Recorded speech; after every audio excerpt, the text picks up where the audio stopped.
Hello, Steve White, Trekboy89 for Steve Arts 89. Well, I was listening to another Robcast, and I had to say something. Rob doesn't really get Star Trek. Now, this is a fairly shocking concept, as he's sort of seen as one of those sort of big Star Trek fans that seems to have a say in everything. And he does get elements of Star Trek. But he really doesn't get, well, certainly Starfleet. He just did a Make Starfleet Great Again speech in a video with all the underlying racist and just un-Star Trek-like elements. I mean, it's so weird for someone who recognises Star Trek the Motion Picture is the best of the Star Trek films, but thinks Star Trek Deep Space Nine is the best Star Trek show. Who thinks Wrath of Khan, being written by someone who doesn't know Star Trek, created the best Star Trek, which it doesn't. It created probably the most... it's something normies get, but actual Star Trek fans know that Star Trek II, The Wrath of Khan, was a step back for Star Trek. It was basically just a war story, a revenge story. It really wasn't a science fiction story. It didn't really have any science fiction in it at all. But the main thing when he goes on about Star Trek and Starfleet, he gets a few things right. The new Star Trek, the new Trek writers have never worked in the military. They don't get the original Star Trek, and they think that it needs to be deconstructed. Starfleet isn't any longer a utopian institution that we can aspire to. Star Trek isn't aspirational anymore.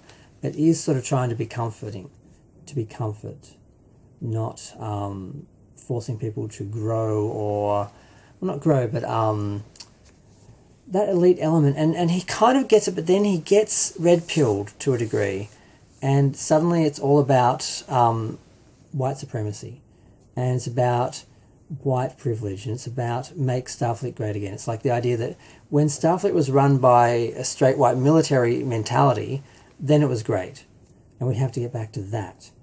You can't have emotionalism, you can't have women, you can't have people of colour, you can't have aliens, you can't have people that's different, because he sees difference as inferiority. Only the elite, the best, that 1% or minus 1% are the only people who can run Starfleet and run the world, basically. And that, of course, doesn't include any women or people of colour or anything, because those people are seen as diversity hires, people who aren't the best, they're just there because of politics. And he's pushing that without even realising he's doing it, because he doesn't literally say it, because he doesn't actually believe that, but he's still pushing it because he's pushing that overall idea, that overall thing that we're getting from all the right-wing people and all that. And it's kind of ugly, and he keeps giving this example of current day colleges, that they basically refuse to listen to racism and hate speech, and anyone who comes onto the campus who is, pushing racism and hate speech is protested against. And he has a problem with this. He has a problem with students protesting. He basically says that's not the way they should be. Like, gee, what happened in the 60s, Rob, when they were killing students and so forth? What did students do about that and the war? They protested. They didn't agree with it. And anyone who pushed that stuff was pushed back against. And he's saying that's un-American, basically. And I'm like, how do you not get that? There's this push against today's kids and students and so forth, the idea that they're lazy or they don't get how the world works, and that there's some debate there, but what they do get is that we've established some basics, and that humans, people of all sex and genders are equal, and anyone who tries to question that is rejected, and should be, because that's really not a question. It's really not something we can ponder. Are black people equal to white people? Are gay people equal to straight people? Are religious people equal to people who don't believe in God? There is no issue there. And the idea that some people push that those things, being religious, being white, all those things are somehow superior and, better for institutions and better for society, and somehow, thinking outside of that is wrong. And it's so bizarre to hear someone who, on one level, gets life in Star Trek, but then still gets red-pilled and pulled into this other sort of side of, it has to be straight white dictatorship. That's the only way it works. Military dictatorship is the only way that Star Trek can work. And I'm like, wow.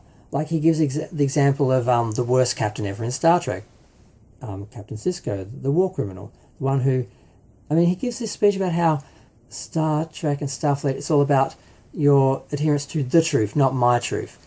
But yet we have the first my truth coming into Deep Space Nine, where Sisko basically decides it's better to kill someone than to die for your beliefs. It's better to kill someone and survive than die for your beliefs.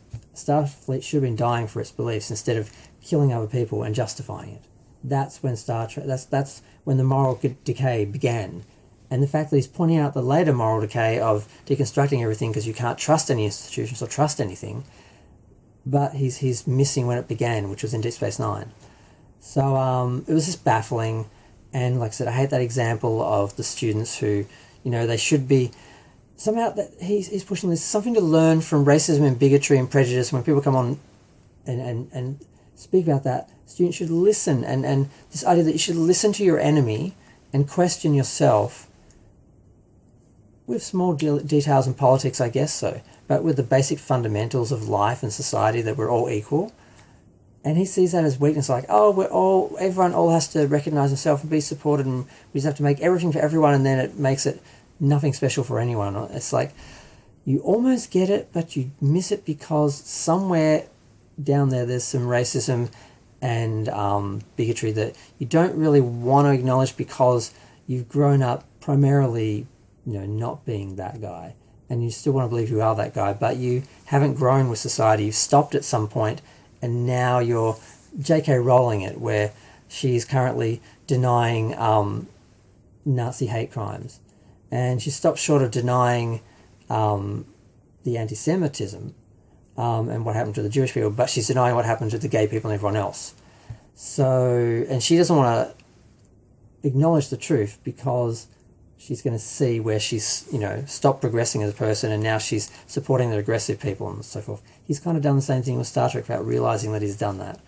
Now, this is not scripted. I'm just talking from what I've observed and what I'm realising about Rob, because I like Rob on one level and I like his shows, except he needs to put disclaimers up now when they're going to be episodes about politics or when they're going to be episodes about Hollywood and the media. Because those episodes are still good because he knows Hollywood and the media, he's worked in it. But as soon as he gets in on politics, he's been red-pilled, and he's supporting people who, believe in racism and believe in sexism and homophobia. And yes, he always says, give me an example. There are many examples. People like, see, this is it, you can't name them, but some of the chuds who, for example, were using the China virus term, which was pushing racism against Asian people, which literally led to people being beaten in the street. Things like that. People who basically called Black Lives Matters protesters terrorists, and acting as though they were, something that should be attacked by the police, and that they were, terrorists, not protesters. That they were pushing that idea, and basically saying, like Rob said, shoot them all. It's just sad to see someone who is intelligent, who has formerly been an enlightened person, get red-pilled and make excuses for it and find a way to fit it into Star Trek and into his personal ideas of people being equal and so forth. But yet he still has a problem with equality because he sees it as supporting mediocrity, because he still has eaten that basic idea that anyone who isn't straight and white is somehow inferior, and they are, ruining everything because they've come in with their inferiority, which of course comes from racism and, sexism, the idea that women and people of different races and sexualities are less than men and so forth. And it's just really sad and weird. And, the way he applies that to Star Trek is sad and weird because, what we've learned is that what we're supposed to believe in Star Trek is that we will evolve and we'll get better. And part of that is abandoning the straight white military version of Starfleet, where people of all kinds, including women and aliens have different ideas and different ways of dealing with things and actual emotions rather than just the straight white, cold, clinical. It's hard to explain in words exactly what I'm saying. The problem with the military is the idea of applying a military idea to Star Trek and Starfleet. But like I said, he's right about some things. They have, turned Starfleet into today's modern governments, which we hate because we are cynical.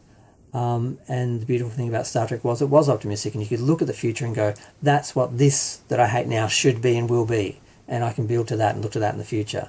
Whereas now it's like, well, Starfleet is the same institution as today and we need to, fix it or change it. And that doesn't work. That's not aspirational. That's not the future.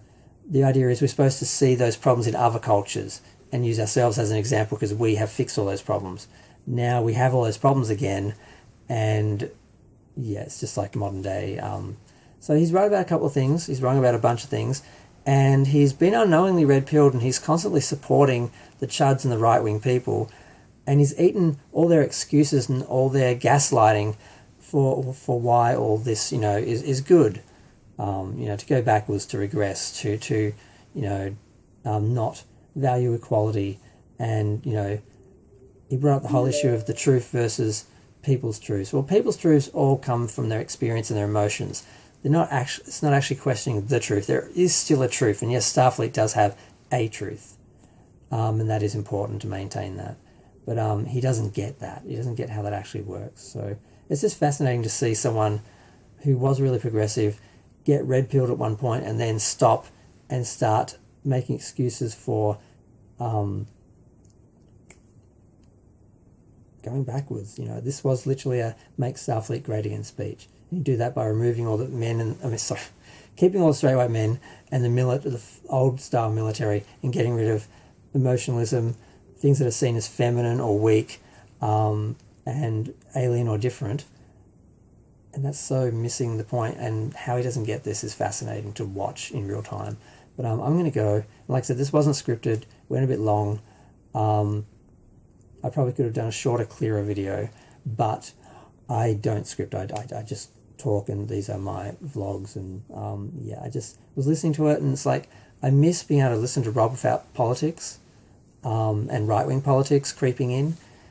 And what's sad is, like I said, he doesn't realise he's doing it. He doesn't realise he's been red-pilled and he's speaking on behalf of these people. Every time he puts the critical drinker at the start of his video, he's putting out a dog whistle to all the right-wing conspiracy theorists to listen to his show. And maybe he's getting better views now. I'm not sure if that's why he's doing this, but it is sad. It'd be nice if he would just, go back to talking about media and progressive politics at least, which is what he seemed to believe in and still thinks he believes in, which is fascinating. But I've got to go. I'm still talking. It's been 13 minutes. Feel free to share, like, comment, subscribe, let me know what you think of this. And I really would implore you, Rob, if you'd never listen to any of my videos or respond to me or let me talk on your channel, or let me even message you and not have your people delete the messages and so forth, which you do. You delete everything. So this whole, I'm free, I'll talk to everyone, I'll listen to everyone. He only listens to people who praise him and agree with him. He doesn't actually listen to anyone who questions him. Maybe people who might insult him personally. He's read out a couple of letters where someone kind of disagrees with something, but nothing big or fundamental or important or anything cancelable. And he should have been cancelled for saying shoot all the black protesters, Black Lives Matter protesters. How he survived not being cancelled for that, I don't understand. Where was I going? I was going. I miss the old Rob. I miss being able to listen to the show without the right-wing politics creeping in. But I get he doesn't realise it. He's not evil. He's just been, he's been red-pilled, and he believes that he's making America great again without realising that he's taken that on. This is a 15-minute video, I guess. I can't think of anything else Rob-wise to talk about. I just miss the old Rob. And it's just shocking and baffling to see someone, in real time get red-pilled and start to push the I've lost my words. Push the gaslight basically the people that he would have had a problem with in the past, but now he's supporting them, and not acknowledging. And there's always the argument of, you can be friends with people who are racist and bigots. You don't take on what they do, but you do. You support them, and everything they do, you are now part of, whether you like it or not. If you support someone who promotes racism, and then someone gets beaten on the street by a racist who's been empowered by those people, you're part of that. And he doesn't either recognise that or realise that or want to recognise that. There's a bigger discussion here, but I would have to, I think, script segments of it, because I'm getting a bit lost in what I have said or what I haven't said. And I'm going to go before this gets more complicated. I think I covered everything. I just sort of, got a bit lost in, did I cover that? Because sometimes I do more than one video and I forget, did I say that in the last video or did I just say that in this one? So forgive me if I was repetitive. But I'm going to go, this is 16 minutes now. It wasn't supposed to be this long.